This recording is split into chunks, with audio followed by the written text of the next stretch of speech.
While I was having dinner at my son's house, my neighbor called me with a trembling voice. "Are you home?" "No," I replied. "Then who is in your house right now?" he whispered. When I tried to leave my son's house to check on my own house, my son forbade me to do so and laughed loudly. You won't believe what he was hiding. Before we continue, please subscribe to the channel and write in the comments what time it is where you are now. The door slammed against the kitchen wall with a crack that made me drop my coffee mug. Gary burst through without knocking, his leather jacket scraping against the doorframe as he stumbled forward. His bloodshot eyes darted around the room like a cornered animal's, and his trembling hands fumbled with the zipper of that worn jacket he'd owned for 15 years. "Dad, I need money." The words tumbled out before he'd even caught his breath. 25,000. Tonight.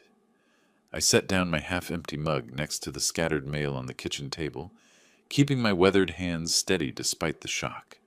The evening light streaming through the window behind me cast long shadows across his disheveled face. His shirt was wrinkled, untucked, and there were dark circles under his eyes that hadn't been there last month. 25,000? I crossed my arms over my chest, feeling the familiar weight of disappointment settle in my stomach. "What kind of trouble are you in now, son?" Gary began pacing, his boots clicking against the hardwood floor in an erratic rhythm. He couldn't sit still, couldn't even look me in the eye. His fist cracked against the wooden table surface, making the salt shaker jump. "It's complicated, okay? Some business deal went wrong, and I need to make it right. Fast." "Business deal?"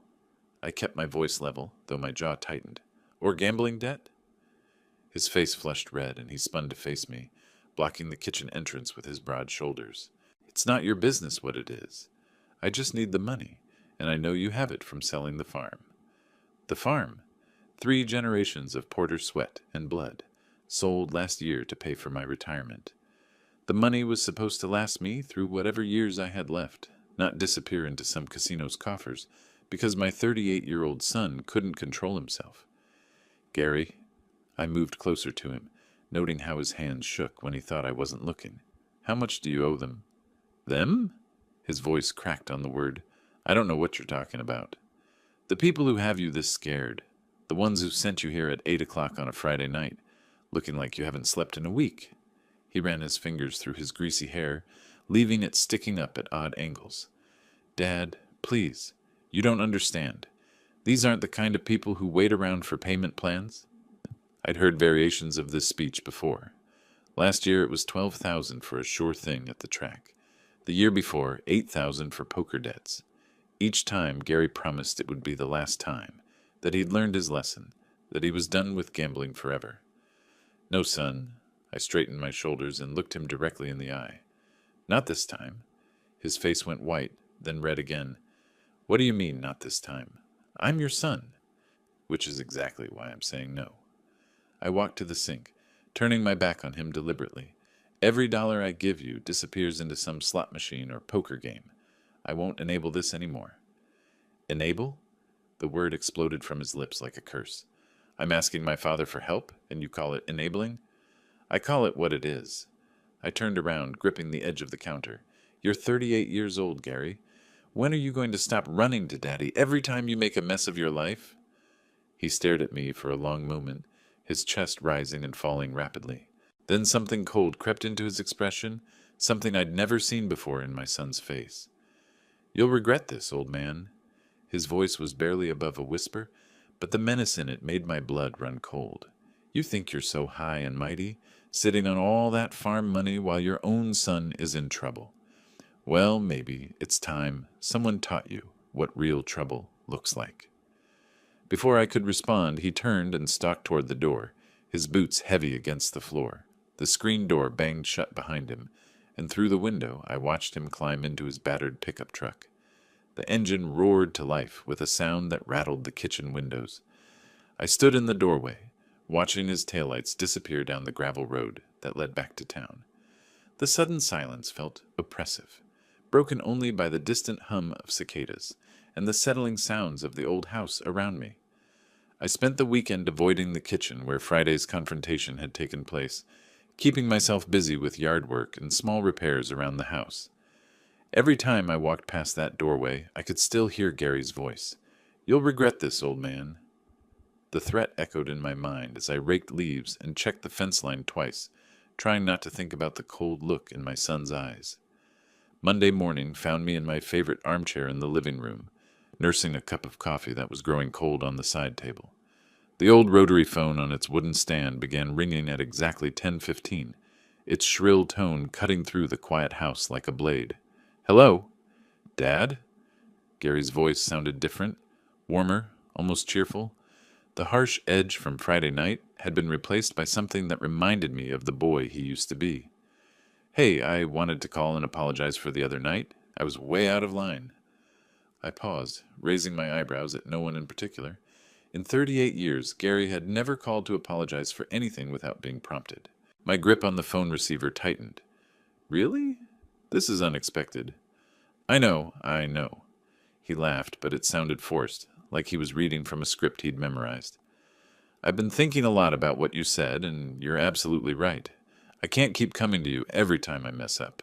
It's not fair to you." I glanced at the family photos on the mantel, pictures of Gary as a child, back when his biggest worry was whether he'd caught enough fireflies for his jar. Those days felt like a lifetime ago. "We've been through this many times, son. This time will be different, I promise." The enthusiasm in his voice was almost convincing. "Actually, that's why I'm calling. Hetty and I want to have you over for dinner Wednesday night. She's making that pot roast you like, with the little potatoes. We thought it might be nice to spend some time together as a family." Hetty's pot roast was indeed excellent, and I found myself considering the offer despite my better judgment. Maybe his wife's influence was finally starting to show. She'd always been the steadier one in their marriage, the voice of reason when Gary's impulses got the better of him. "Wednesday night," I repeated, reaching for a pen from the drawer in the side table. "What time?" 6:30. We're at 142 Maple Street now. We moved last month. Remember, I told you about the new place." He hadn't told me about any new place, but I didn't correct him. "It's the blue house with the white shutters, right across from the elementary school." I wrote down the address on a napkin, noting how quickly he rattled off the details. Most people pause when giving directions to their own home, visualizing the route or double-checking house numbers in their mind. Gary spoke like he was reading from a piece of paper. "Hetty's really excited about having you over," he continued. "She keeps talking about how we need to be a real family again. You know how she is about family dinners and traditions." That much was true. Hetty had always been the one to organize holiday gatherings and birthday celebrations, usually over Gary's protests that such things were too much trouble. It was one of the things I genuinely liked about my daughter-in-law. "Well," I said slowly, staring at the address I'd written, "I suppose I could come by."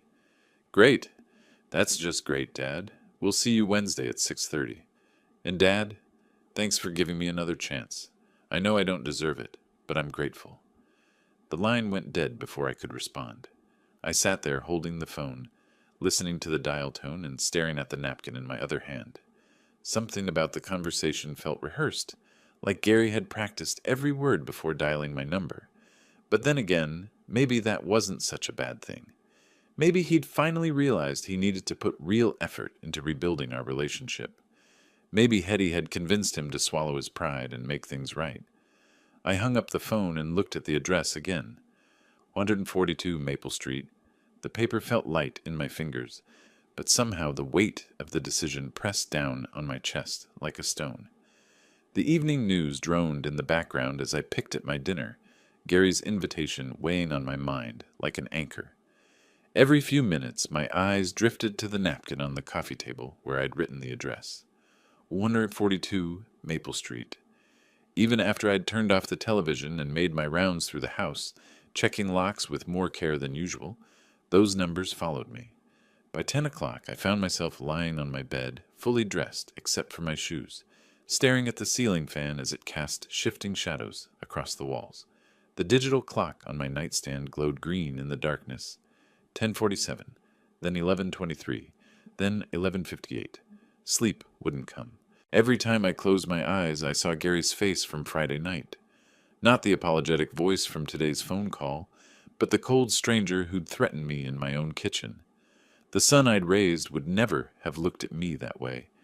But then again, the son I'd raised wouldn't have needed $25,000 from loan sharks either. I thought about the last time Gary had called me from a casino, 2 in the morning, his words slurred from whatever he'd been drinking. "Dad, I need a ride home. My truck won't start." When I'd arrived, I'd found him stumbling around the parking lot, his wallet empty and his pride nowhere to be found.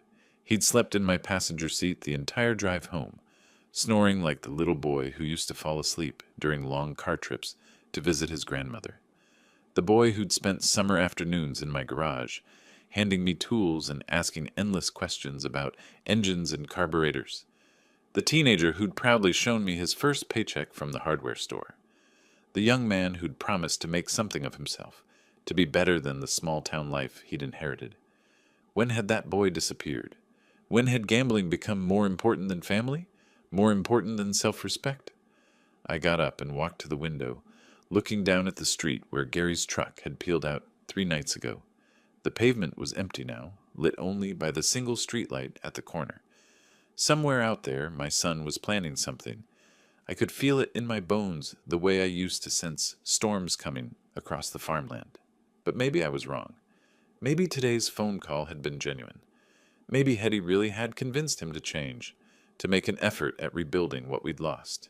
She was a good woman, steady and practical in ways that Gary had never learned to be. If anyone could straighten him out, it would be her. I returned to the bed and picked up the framed photo from my nightstand.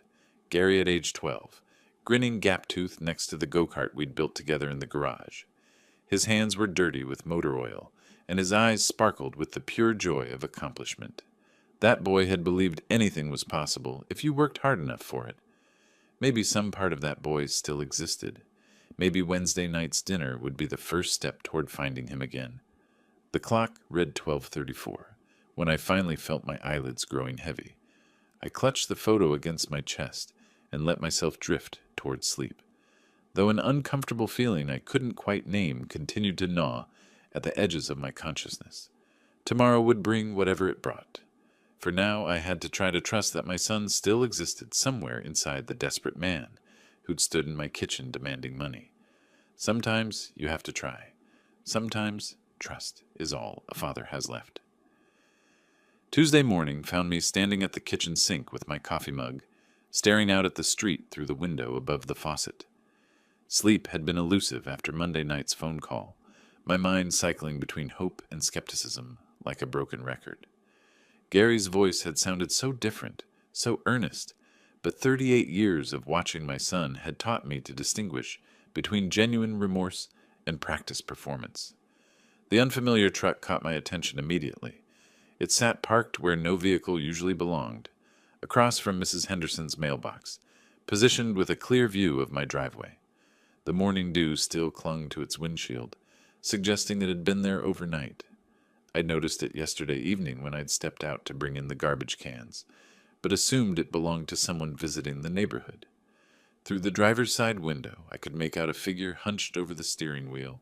The man's fingers drummed nervously against the dashboard, and every few seconds he'd glance up and down the street as if checking for something or someone. I set my coffee down and walked outside, my boots crunching on the gravel driveway. The morning air was crisp, filled with the sounds of birds and the distant hum of traffic on the highway. As I approached the truck, I could see the man more clearly. Middle-aged, with thinning hair and the kind of pale complexion that suggested he spent most of his time indoors. Knocking gently on the driver's window, I waited as the man jumped slightly and rolled down the glass. His eyes were bloodshot, and there was a nervous energy about him that reminded me of a rabbit caught in headlights. "Morning," I said, keeping my tone friendly and neighborly. "Everything okay? I noticed you've been parked here since yesterday." "Oh, yes, sir. Everything's fine." The man's voice pitched slightly higher than seemed natural, and he avoided direct eye contact. "Just having some engine trouble. Waiting for it to cool down before I try starting her up again." I glanced at the truck's Virginia license plates, which struck me as odd for someone having car trouble in a Pennsylvania neighborhood. "Engine trouble? I've got some mechanical experience if you need a hand. Spent 40 years working on everything from farm equipment to pickup trucks." No, that's very kind of you, but I think it's more of an electrical issue, or maybe the carburetor." He fumbled with his explanation, contradicting himself before the words were fully out of his mouth. I've got a buddy coming to take a look at it later. The tools visible in the truck bed suggested he might actually know something about automotive repair, but his nervous demeanor told a different story. I could see him gripping the steering wheel tighter as our conversation continued, knuckles white against the worn vinyl. Well, if you change your mind, I'm right across the street. Name's Wilbur Porter. I gestured toward my house, noting how his eyes followed the movement with intense interest. There's a good mechanic shop about 2 miles down Route 15 if your buddy can't make it out. That's real generous of you, Mr. Porter. Real generous. He seemed eager to end our conversation, already reaching for the window crank. I'm sure we'll get it sorted out soon enough. All right, then. I stepped back from the truck, but something about the entire interaction felt wrong. The man's explanation had been too detailed for someone with genuine car trouble, and his nervousness seemed disproportionate to a simple mechanical problem. You take care now. Walking back toward my house, I found myself looking over my shoulder at the truck one more time. The man had already rolled up his window and was back to drumming his fingers on the dashboard, occasionally glancing at my property with what looked like calculated interest rather than casual observation. I finished my coffee standing by the kitchen window, watching the truck and trying to shake the feeling that I'd just been lied to by a complete stranger. The license plate number stuck in my mind, JKL 4729, though I couldn't say exactly why I felt it might be important to remember. By noon, when I went out to check the mail, the truck was gone. Wednesday arrived with the kind of spring weather that made everything seem possible. I'd spent most of the day alternating between anticipation and apprehension, the truck incident from yesterday morning fading to a background concern as evening approached. Gary's dinner invitation had consumed my thoughts, and despite my reservations, I found myself genuinely hoping this might be the beginning of something better between us. At 5:30, I began preparing for the evening. My navy blue suit came out of the closet, slightly worn at the elbows but still dignified enough for a family dinner. I polished my leather shoes until they reflected the bedroom light, selected a conservative tie, and checked my wallet to ensure I had enough cash should the evening call for it. From my small wine collection in the basement, I chose a bottle of Cabernet that had been waiting for a special occasion. The mirror reflected a man trying to look his best for his son, and the sight both pleased and saddened me. How long had it been since we'd shared a meal without tension? How many years since Gary had invited me anywhere without needing something in return? Stepping outside at 6 o'clock, I nearly collided with Elmer Jenkins, who was watering the flower bed that bordered our properties. His weathered face broke into a smile when he saw my formal attire. Well now, don't you look sharp this evening, Wilbur? Special occasion? Gary invited me to dinner. I held up the wine bottle with what I hoped was casual confidence. First time in quite a while that we've done something like this. Elmer's expression softened with genuine warmth. That's wonderful news. Family's the most important thing we've got, especially at our age. I'm glad to hear you two are working things out. We'll see how it goes. I appreciated his optimism, even if I couldn't fully share it. You know how these things can be. I do indeed.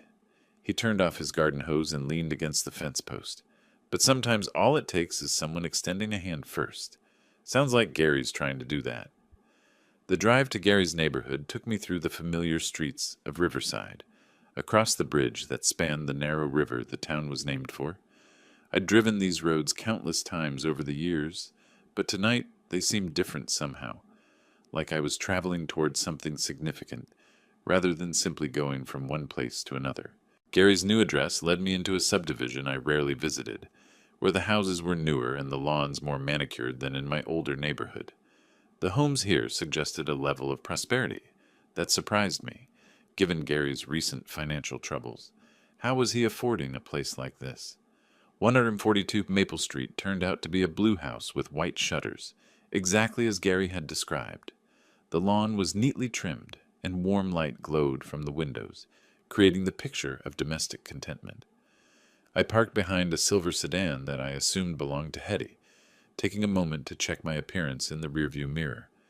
The wine bottle felt heavier in my hand as I walked up the front path. Through the large picture window, I could see movement inside, figures preparing for my arrival. The porch light came on as I approached the door, and I realized Gary must have been watching for me. Taking a deep breath, I pressed the doorbell and waited.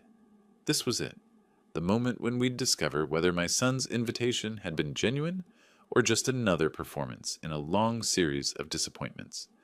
The sound of footsteps approached from inside, quick and eager. The door opened before the bell had finished chiming. Gary's smile was so wide it looked painful, stretching across his face with an intensity that immediately put me on guard.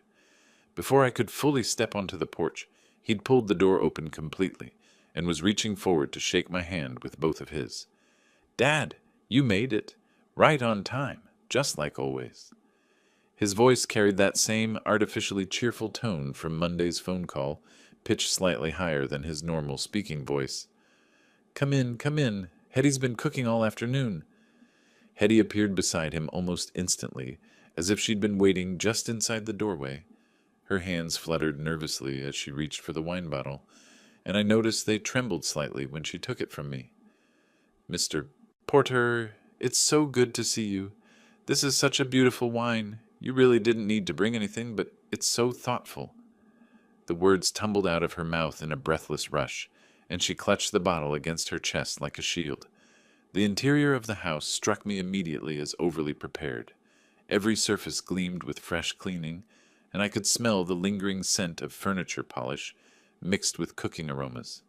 Fresh flowers sat in a crystal vase on the coffee table, expensive-looking roses that seemed out of place in Gary's typically casual lifestyle.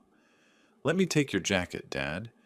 Gary was already behind me, helping me out of my suit coat with the kind of attentive service I'd never experienced from him before.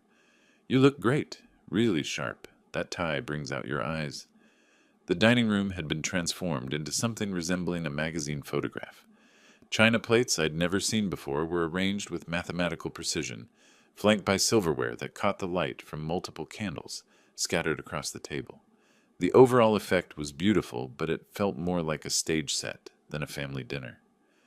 "Gary tells me you haven't seen the house since we moved in," Hetty said, leading me toward the dining area. "We've done so much work on it. Gary's been incredibly handy with all the improvements." I followed her, noting how she avoided direct eye contact while speaking. Her movements were quick and efficient, but there was an underlying tension in the way she held her shoulders, as if she was bracing herself for something.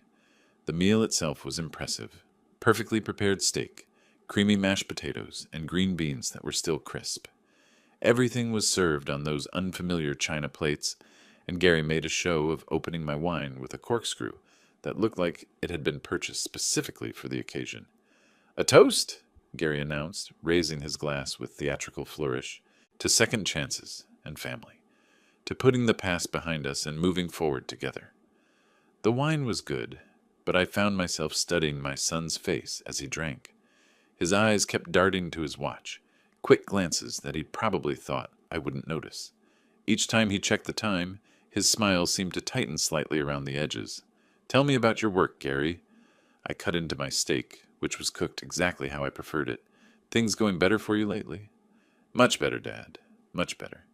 He launched into a vague description of consulting work and new opportunities that sounded rehearsed and completely lacking in specifics. "I've really turned things around. Hetty can tell you. I'm a different person now." Hetty nodded enthusiastically, but her smile looked strained. "He's been working so hard, really dedicated to making positive changes." Her hands were busy throughout the conversation, constantly serving more food, refilling water glasses, and adjusting napkins that didn't need adjusting. The conversation felt choreographed, with both Gary and Hetty steering away from any topics that might lead to uncomfortable territory. When I asked about their finances or Gary's specific employment, the answers became even more evasive, filled with generalities and quick subject changes. "Remember when you taught me to change the oil in that old Buick?" Gary's laugh sounded forced as he launched into a carefully selected childhood memory. "I must have spilled more oil on the garage floor than actually made it into the engine." These shared recollections felt different from natural family reminiscing, too polished, too deliberately chosen to present Gary in the most favorable light possible. It was as if he'd prepared a mental list of safe, positive memories to deploy whenever the conversation threatened to veer toward recent difficulties. Throughout the meal, I became increasingly aware that I was watching a performance rather than participating in genuine family time. Both Gary and Hetty seemed to be working from a script, hitting predetermined emotional beats with the precision of actors who'd rehearsed their roles extensively. My phone rang as we were finishing the main course, its shrill tone cutting through Gary's story about potential business expansion opportunities. Both Gary and Hetty froze for a fraction of a second before Gary's expression shifted to forced casualness.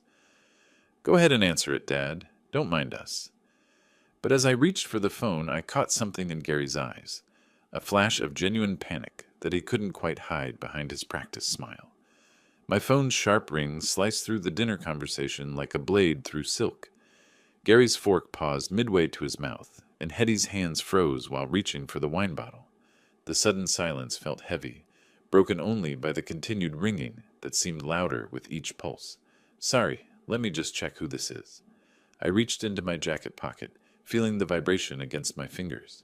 The caller ID showed Elmer Jenkins, and I felt a small surge of warmth seeing my neighbor's name. "Go ahead and answer it, Dad. Don't mind us." Gary's voice carried that same artificial cheerfulness from earlier, but I caught something else underneath, a tightness that hadn't been there moments before. "Elmer, what can I do for you?" I stepped slightly away from the table, phone pressed to my ear, trying to maintain dinner etiquette while Gary and Hetty watched with expressions that seemed too carefully composed. "Wilbur, I hope I'm not interrupting anything important." Elmer's familiar gravelly voice came through clearly, tinged with concern. "I was just wondering, are you home tonight? I thought I saw your car in the driveway earlier, but now I'm not so sure." "No, I'm actually at Gary's place for dinner." "Why? Is everything okay?"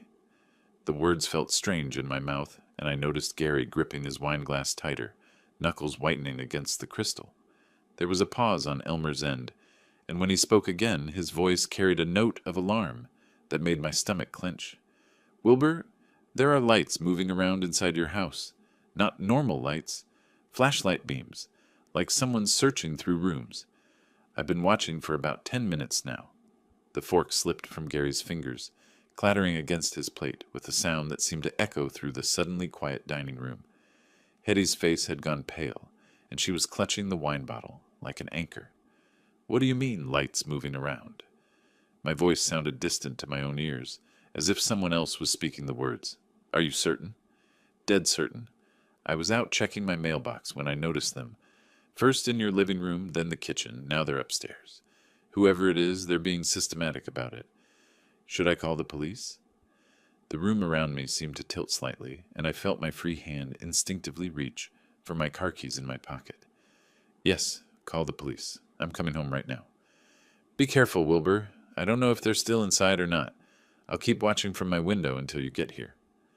I ended the call and looked up to find Gary and Hetty staring at me with expressions that would have been comical under different circumstances. Gary's mouth hung slightly open, and Hetty was still holding dishes she'd been clearing, frozen like a statue. "Someone's in my house," I announced, already moving toward where I'd left my jacket. "I need to get home right now." Gary's response came too quickly, his laughter pitched too high and too loud for the small dining room.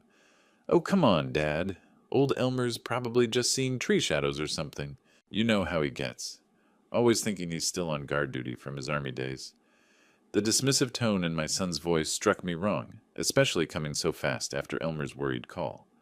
I paused in putting on my jacket, studying Gary's face in the flickering candlelight.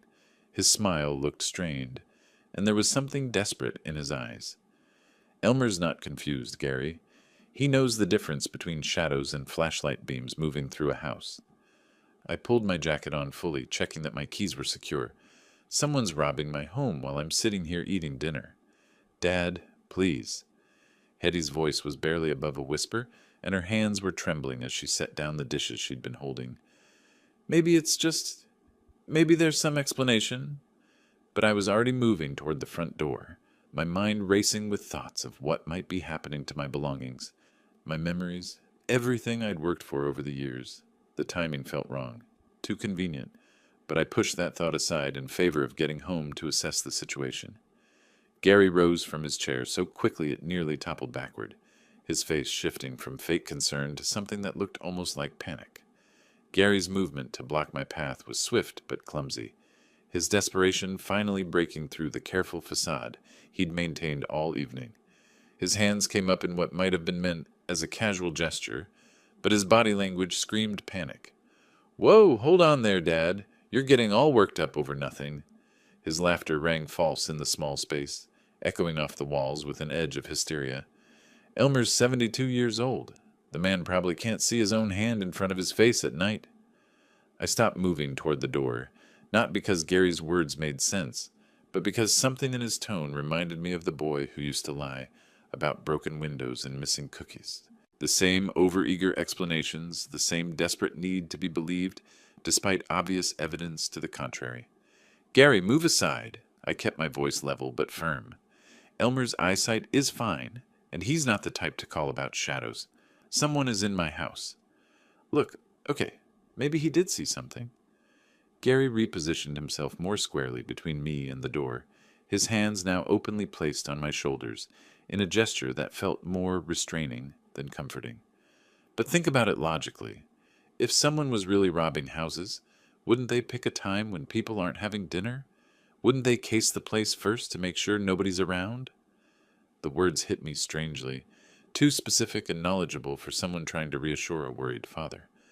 I looked up at my son's face and saw something I'd never seen before, the cold calculation of someone who knew exactly what was happening and was desperate to prevent me from discovering it. "How do you know they didn't case the place?" The question came out before I could stop it, and I watched Gary's expression flicker with something that might have been fear. "I don't. That's what criminals do, right? They plan these things out." His grip on my shoulders tightened, and I realized he was physically preventing me from moving forward. "Dad, please. Let's just finish dinner and then drive over together. I'll come with you to check everything out." Behind Gary, Hetty had gone completely still, a dish towel clutched in her white-knuckled hands. When our eyes met, she looked away immediately, but not before I caught the guilt written across her features as clearly as if she'd confessed aloud. "Get out of my way, son." The words came out harder than I'd intended, carrying decades of parental authority that Gary had always responded to as a child. "I'm going to check on my house. Now." "Dad, you're being unreasonable. Think about this rationally." "Rationally?" I stepped closer to him, close enough to see the sweat beading on his forehead despite the cool evening air. "Rationally would be trusting my neighbor's word over the protests of a son who's lied to me more times than I can count." Gary's face flushed red, and for a moment I thought he might actually strike me. Instead, he moved even more directly into my path, using his size advantage to create a wall between me and the exit. "You're not going anywhere until we talk this through properly." His voice had dropped to a tone I'd never heard from him before. Cold, threatening, nothing like the desperate boy who'd sat in my kitchen 5 days ago begging for money. "Gary William Porter." I used his full name the way I had when he was a child and had crossed a line that demanded immediate correction. "You will step aside and let me leave this house right now." "Or what? You'll call the cops on your own son?" He was breathing heavily, and I could smell the wine on his breath, mixed with something that might have been fear. "You'll destroy our family over some old man's paranoid fantasies?" But even as he spoke, I saw his eyes dart to the front door, then to his watch, then to Hetty.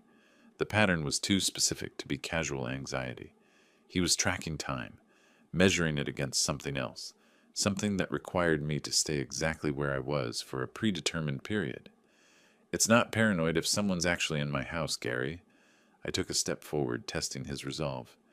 "And if you don't let me pass, I'm going to start wondering why my own son is so determined to keep me away from home on the exact night someone decides to rob it."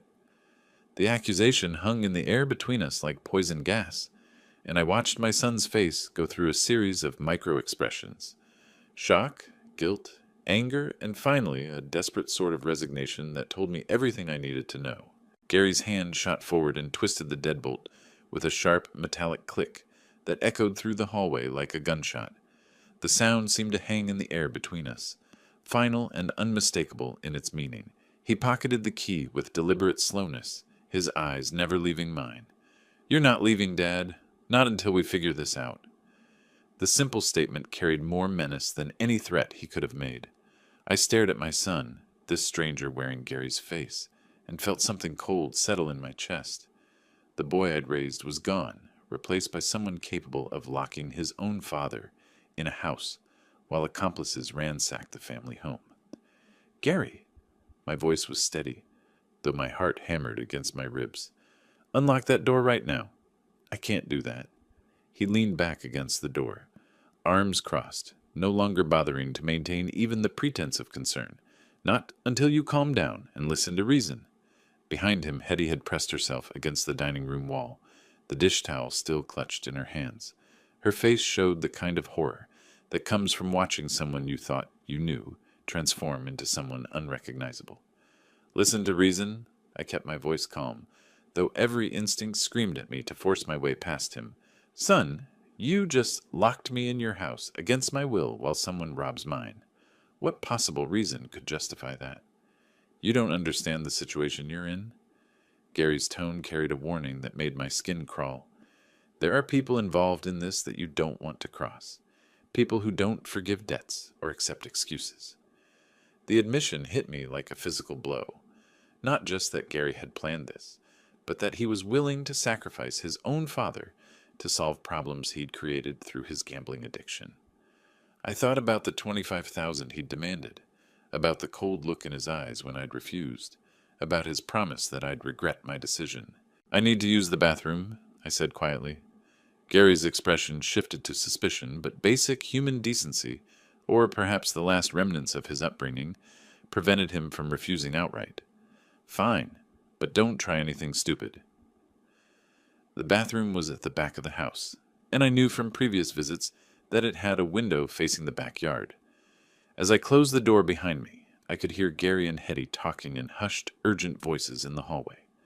Their words were indistinct, but the tone was pure panic. The window was older than I'd remembered, with a simple latch that opened easily despite years of paint buildup. The screen came away with minimal noise, and I found myself looking down at a drop of perhaps 6 feet into Hetty's flower bed. Not ideal for a 68-year-old man, but manageable if I was careful. Getting through the window required more flexibility than I'd possessed in years, but desperation provided both motivation and strength. I landed heavily in the soft earth of the garden, dirt staining my dinner clothes and small branches catching at my jacket. The impact sent a shock through my knees, but nothing felt broken. Behind me I could hear Gary's voice getting louder, more agitated. How long before he realized what had happened? How long before he discovered the open window and empty bathroom? My car sat in the driveway where I'd left it, keys still in my jacket pocket. The engine turned over smoothly, and I backed out of the driveway with careful precision, not wanting to alert the neighbors to anything unusual. It wasn't until I was several blocks away that I allowed myself to fully process what had just occurred. My own son had betrayed me, not just refused to help, not just lied or manipulated, but actively orchestrated a crime against me while pretending to offer reconciliation. The dinner, the apologies, Hetty's nervousness, all of it had been theater designed to keep me away from my house while it was being robbed. The drive back to my neighborhood passed in a blur of familiar streets and unfamiliar emotions. Anger, betrayal, and a deep sadness that felt like grief for the son I'd thought I knew. But underneath all of that was something else, a cold determination that Gary had inherited from me along with his mother's eyes and my stubborn streak.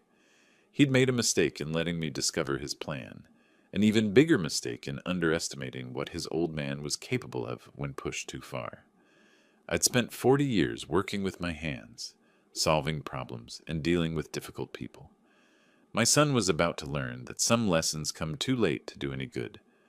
As I turned onto my street, I could see police lights flashing in the distance, red and blue reflections dancing off the windows of neighboring houses.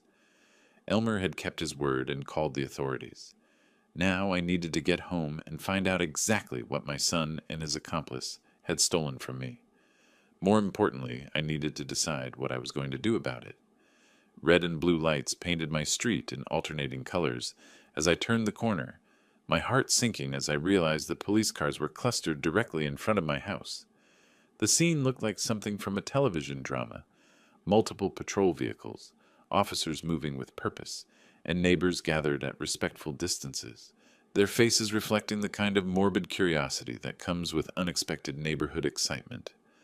I parked quickly behind the last police car and hurried toward my front door, where Officer Ted Miller was coordinating what appeared to be the tail end of an investigation. Through the rear window of one patrol car, I could see a slumped figure in handcuffs, head down in the universal posture of defeat. "Mr. Porter," Officer Miller approached me with the kind of professional calm that suggested he'd been expecting my arrival. "I'm glad you're here. We've got your burglar in custody, and your neighbor, Mr. Jenkins, has been extremely helpful in providing details about the incident." Elmer was right. The words came out as relief rather than surprise. I looked toward Elmer's house and saw him standing by his fence, arms crossed with the satisfied expression of a man whose instincts had been vindicated. Someone really was in my house. Yes, sir, they were. We apprehended the suspect in your basement, attempting to access what appears to be a safe. He's confessed to breaking and entering, and he's also provided some additional information that I think you'll find disturbing. Officer Miller guided me toward the patrol car, where the burglar sat hunched in the back seat. Through the window, I could see a thin, pale man in his 40s, the same nervous individual I'd spoken to yesterday morning, when he'd been sitting in that truck across from Mrs. Henderson's mailbox. "His name is Otis Raines. Ring any bells?" "I spoke to him yesterday. He claimed to have car trouble." The memory felt surreal now, knowing I'd offered help to someone who was planning to rob me. He seemed nervous, but I thought he was just stressed about his truck. "According to Mr. Raines, he was hired to commit this burglary. He's been very forthcoming about the details, probably hoping for a reduced sentence." Officer Miller's expression grew more serious. "Mr. Porter, he claims your son Gary arranged this entire operation." The words hit me like a physical blow, even though some part of me had been expecting them since the moment I'd realized Gary was preventing me from leaving his house. Hearing it confirmed by law enforcement made it undeniably real. Gary hired him to rob my house while I was at dinner. The statement came out flat, emotionless, as my mind struggled to process the full extent of my son's betrayal. "That's what he's telling us. Says Gary promised him $5,000 to get into your safe and retrieve $25,000 in cash. When we arrested him, he immediately started talking about how Gary had set up the dinner invitation specifically to keep you away from the house during the burglary." I walked closer to the patrol car and looked directly at Otis Raines. When he finally raised his eyes to meet mine, I saw shame and fear, but no real remorse. This was a man who'd been caught, not one who regretted his actions. "Did you get into the safe?" I asked Officer Miller, though I was still staring at the burglar. "No, sir. Your basement door was locked, and by the time he got it open, Mr. Jenkins had already called us. He fled back upstairs when he heard our sirens, but we had the house surrounded. The safe shows tool marks where he attempted to force it, but it held secure." We walked down to my basement, where I could see the evidence of Otis's failed attempt. My old Mosler safe, installed by my father 40 years ago, stood intact, despite obvious signs of tampering. Tools were scattered around it, a crowbar, screwdrivers, what looked like a small drill, evidence of desperation rather than professional expertise. "Everything appears to be undisturbed," Officer Miller said, making notes on a clipboard, "but we'll need you to check thoroughly once we've finished processing the scene." Back outside, Elmer approached with the measured stride of a man who'd been proven absolutely right about something important. His handshake was firm, his eyes bright with the satisfaction of a job well done. "I told you that truck looked suspicious," he said, allowing himself a small smile. "Been watching that Raines character since Tuesday morning. Something about him just didn't sit right. Too nervous, too interested in your house specifically. You saved my life savings, Elmer, if you hadn't called when you did." I trailed off, not wanting to think about what $25,000 would have meant to my retirement security. Any neighbor would have done the same thing. But his pride was evident and well-deserved. The important thing now is making sure this doesn't happen again, and making sure everyone involved faces appropriate consequences. Officer Miller approached us again, his expression grave. "Mr. Porter, we're heading to your son's house now to place him under arrest. Given Mr. Raines's confession and the evidence we've gathered, We have enough for charges of conspiracy to commit burglary, among other things. I need to ask, do you want to press full charges against your son?" I looked back at my house, thinking about the violation of trust, the elaborate deception, the cold calculation required to rob your own father. Then I looked at Elmer, who'd risked his own safety to protect me and my property. Yes, the word came out hard and final. I want full charges pressed against Gary Porter and against anyone else involved in this conspiracy. The drive to Gary's neighborhood felt different this time, not the hopeful journey of a father seeking reconciliation, but the grim procession of justice finally catching up with deception. I followed the police convoy at a respectful distance, watching the red and blue lights reflect off house windows as we moved through the quiet streets of Riverside. Gary's house was blazing with lights when we arrived, every window illuminated as if he was trying to push back the darkness that was closing in around him. Through the large picture window, I could see frantic movement. Gary pacing like a caged animal, Hetty moving between rooms with what looked like suitcases in her hands. Officer Miller positioned his units strategically around the house, professional and methodical in creating a perimeter that would prevent any escape attempt. I parked across the street, close enough to witness justice, but far enough to stay out of the way of police operations. The front door opened before Officer Miller could knock. Hetty stood in the doorway, her face pale and drawn, looking like someone who'd been crying for hours. Behind her, Gary was visible, his earlier confidence completely evaporated, replaced by the desperate expression of a man whose careful plans had collapsed completely. "Mrs. Porter, we have a warrant for your husband's arrest." Officer Miller's voice carried easily across the quiet street, professional but firm. "Is Gary Porter inside?" "He's here." Hetty's voice was barely audible, but she stepped aside to allow the officer's entry. "He's been expecting you." Gary appeared in the doorway, no longer the manipulative son who'd tried to charm me into compliance just hours earlier. His shirt was rumpled, his hair disheveled, and his hands shook visibly as Officer Miller began reading his rights. "You have the right to remain silent.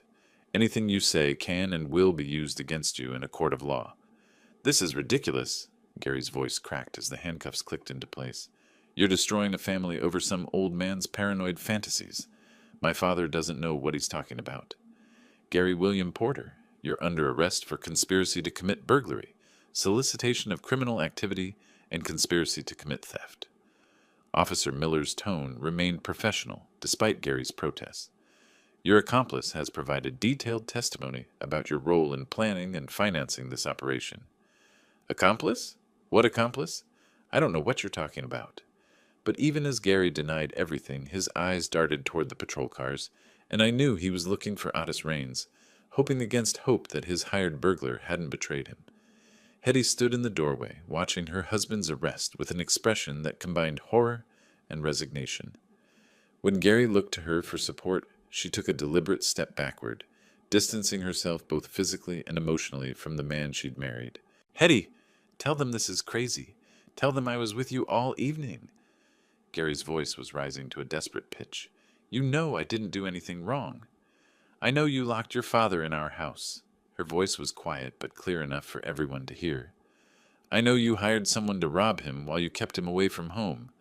I know you planned this whole thing because he wouldn't give you money for your gambling debts." The admission hung in the air like a confession in church, final and damning. Gary's face went white, then red, then white again as he realized his own wife was refusing to provide him with an alibi. "You don't understand what you're doing."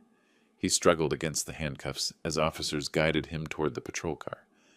"There are people involved in this that you can't protect me from.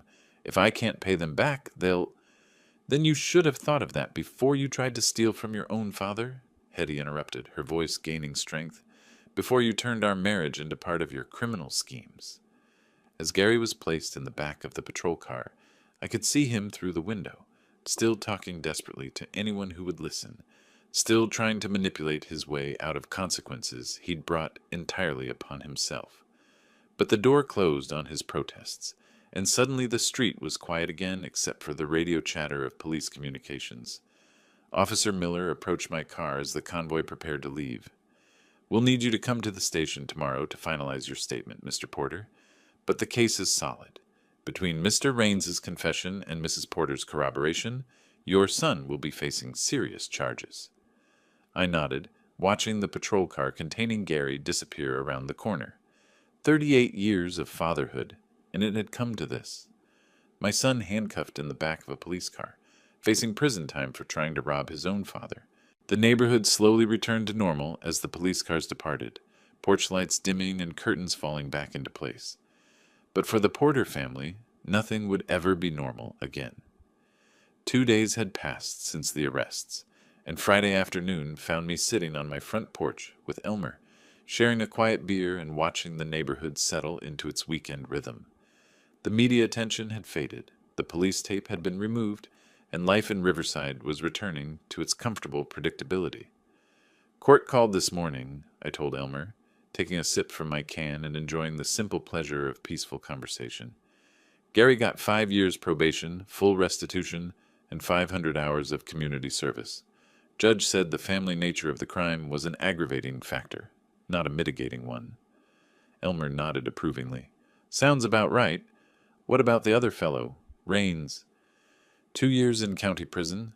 Judge wasn't as lenient with him, being a repeat offender and all. I looked across the street where the empty space in front of Mrs. Henderson's house reminded me of where this whole drama had started. Funny thing is, I almost feel sorry for Gary. Almost. Almost counts for something, I suppose. Elmer set down his beer and leaned back in his chair. "Shows you're still his father, even after everything that happened." The conversation lapsed into comfortable silence, the kind that only comes between friends who've been through something significant together. Elmer had become more than just a neighbor over the past few days. He'd proven himself to be the kind of person you want living next door when trouble comes calling. "I keep thinking about that Tuesday morning," Elmer said eventually. "Something about that truck just bothered me, you know? Couldn't put my finger on it at first, but it was like watching someone case a house in broad daylight." "Your instincts were spot on. If you hadn't been paying attention, if you hadn't called when you did." I shook my head, not wanting to dwell on what might have happened. "Those savings represent 40 years of work, Elmer. My entire retirement fund was in that safe. Well, it's still there, and that's what matters." He gestured toward my house with obvious satisfaction. "And now you know your home security is solid. That old safe of your father's proved its worth." I'd spent the previous day upgrading my security system, installing motion sensors, and improving the locks on my doors and windows. Not out of paranoia, but out of practical acknowledgement that trust, once broken, needed to be rebuilt gradually and with appropriate precautions. "Heard from Hetty yesterday," I mentioned, knowing Elmer would be interested in the aftermath. "She's filing for divorce. Said she can't be married to someone who'd victimize his own family for gambling money." "Smart woman. She seemed like she was caught in the middle of something she never signed up for." Elmer's tone was sympathetic. "Any word on whether Gary's getting help for his gambling problem?" "Court-mandated counseling is part of his probation. Whether it takes or not?" I shrugged, trying to balance hope with realism. "I suppose that's up to him now. I can't fix him, and I can't keep enabling him by bailing him out of trouble." The afternoon sun was warm on my face, and for the first time in days I felt truly relaxed. The crisis was over, justice had been served, and life could move forward. Not the same as before. Trust, once shattered, leaves permanent scars, but forward nonetheless. "You know what the strangest part of all this was?" I asked Elmer. "That dinner on Wednesday night. Sitting there, watching Gary and Hetty perform like actors in a play, knowing something felt wrong but not being able to identify what it was." "Parental instincts," Elmer said simply. "You raised that boy, so you know when he's being genuine and when he's putting on an act. The problem was, you wanted to believe he'd changed." "Exactly.